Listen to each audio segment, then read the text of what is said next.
Here's a warning that should keep you awake tonight. Britain has about 700 days left before everything shifts. Not something small, everything. How you live, work, retire, even whether staying in this country makes sense. 2 years, that is the countdown.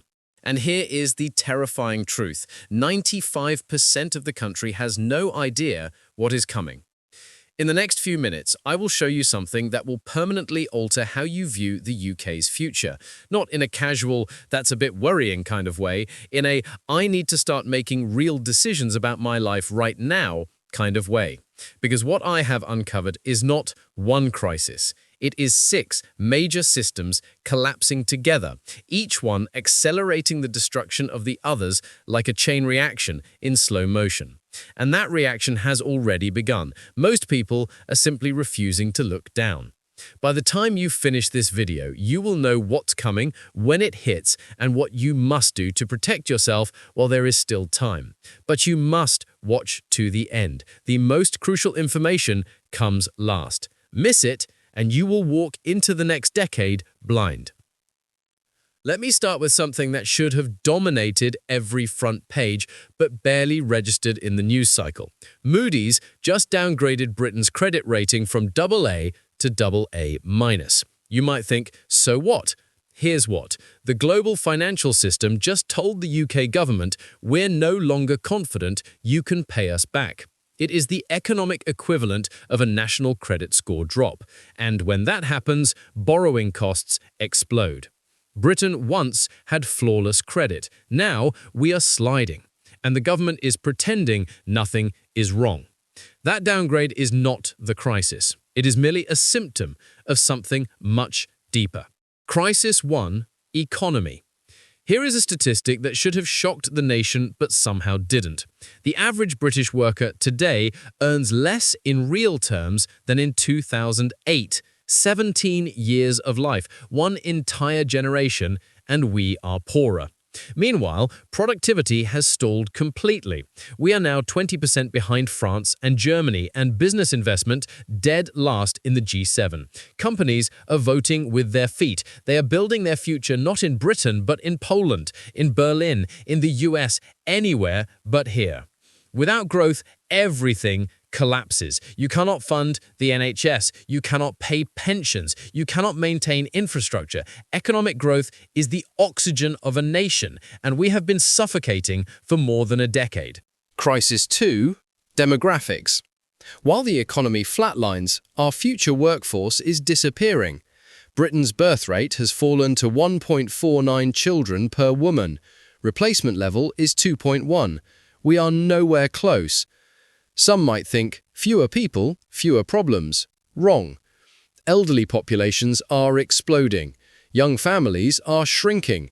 So the country is not getting smaller, it is getting older. Today, 3 working-age adults support 1 pensioner. By 2040, that drops to 2. By 2050, nearly 1-to-1.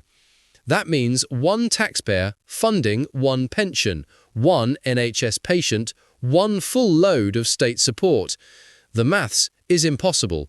The system breaks. Immigration cannot save us.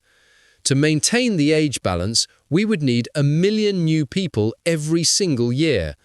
Politically, impossible.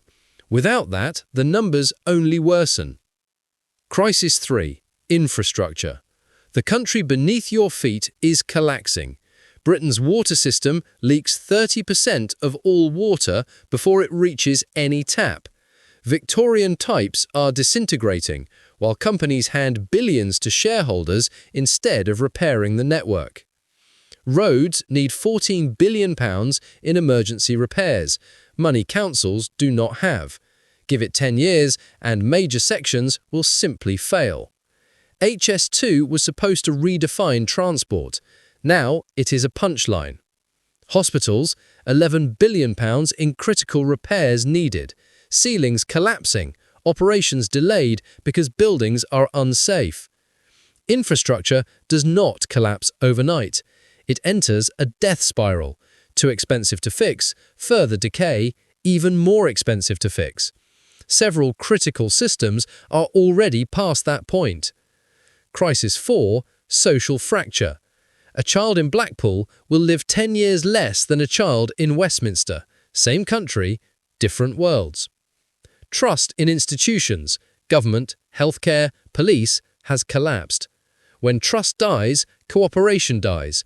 Politics becomes tribal. Society fragments into rival realities. When shared purpose disappears, a nation has no resilience left. If major disruption hits now, there is no unity to withstand it.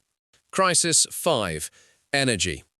North Sea oil and gas output is down 75% since 2000.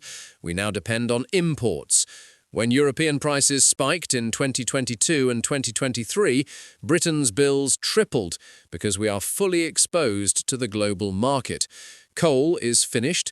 Nuclear is aging into shutdown. We are gambling everything on renewables and foreign gas. A single disruption could trigger blackouts, real ones. Crisis 6. Geopolitical decline. Britain left its largest market and weakened its global influence. Trade fell, investment slowed. The bridge between the US and Europe now connects to nothing. The army is the smallest it has been since the Napoleonic era. Ships idle due to lack of sailors. Our soft power has eroded. Weak and isolated is a dangerous combination. The doom loop. Economic stagnation means no investment in infrastructure. Infrastructure decay makes productivity worse. Demographic collapse reduces workers, worsening stagnation. Social division blocks reform. Energy vulnerability kills competitiveness. Geopolitical weakness destroys leverage. A feedback loop of decline. It has already begun. Timeline of collapse. 2026. More councils bankrupt, wages falling, unrest rising. 2027. The first major infrastructure failure. Blackouts, water shortages. 2028 to 2029. Debt crisis. Services cut. Pain everywhere. 2030 to 2032. Political volatility and instability. 2033 plus. Two paths. Painful reforms or permanent decline. Guess which one is more likely? What you can do. Do not rely on the state. Build portable skills and financial mobility. Diversify assets beyond the UK. Strengthen community support. Prepare for NHS degradation and reduced pensions. Ensure your children can thrive globally, not just locally. Nothing here is speculation. Everything is visible in the numbers. The real question is not, will the UK collapse? The real question is, will you be ready when it does? Because the collapse is already underway.